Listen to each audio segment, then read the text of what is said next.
Ice climbing is one of those sports you can't just do on a whim. Along with all the equipment, you also need a guide, and the weather conditions have to be right.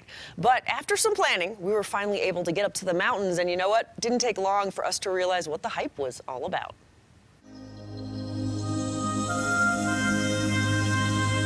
There are few things in nature more breathtaking than a spectacular ice formation.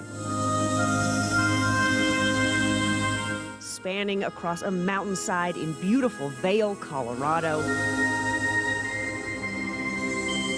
And sometimes you just need to take a crack at it. It's just like euphoric. There's so much going on. The type of person that would do this wants that risk. Ice climbing isn't for everyone. In fact, it's not for most. But for the few brave souls willing to take on the challenge, there is nothing like it. We have a pretty small demographic of people that ice climb. Even rock climbers don't always ice climb.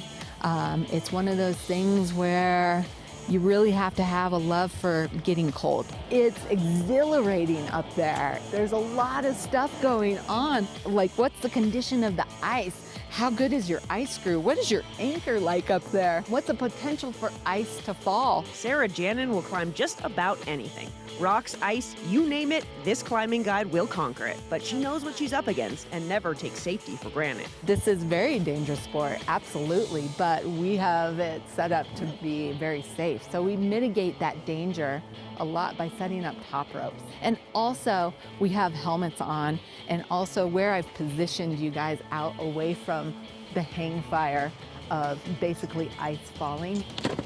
When I was like 10, 12 years old, I had a mentor take me out, and I learned it for the first time, and I was hooked.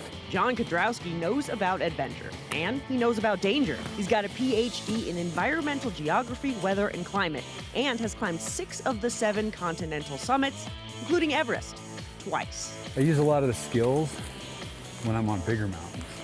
So it's really fun to come out here in a place like this. You're kind of in tune with the ice, you're in tune with the surroundings, and also like it's all about like balance and sort of finesse. Danger, risk, balance, finesse? Sounds like my kind of fun. Pull about this much rope.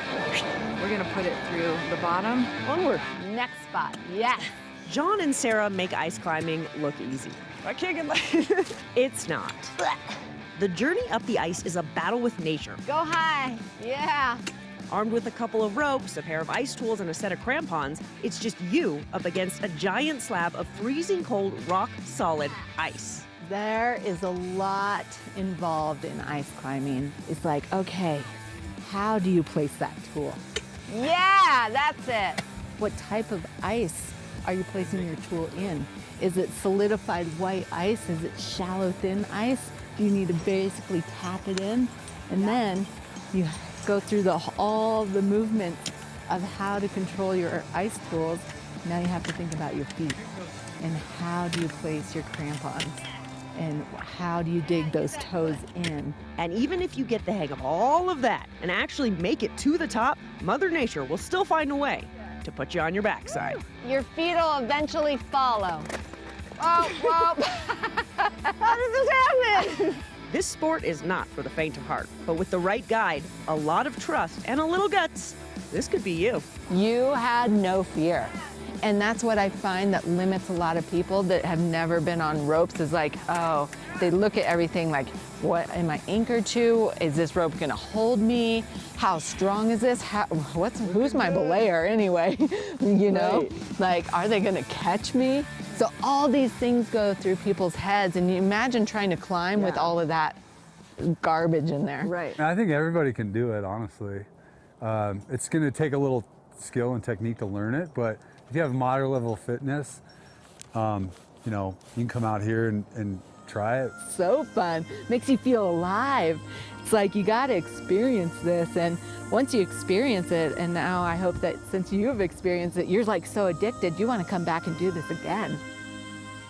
You know, I should also mention that before you do any ice climbing, you have to hike to your destination, and doing that while carrying camera equipment, well, that's not something I would recommend to anybody.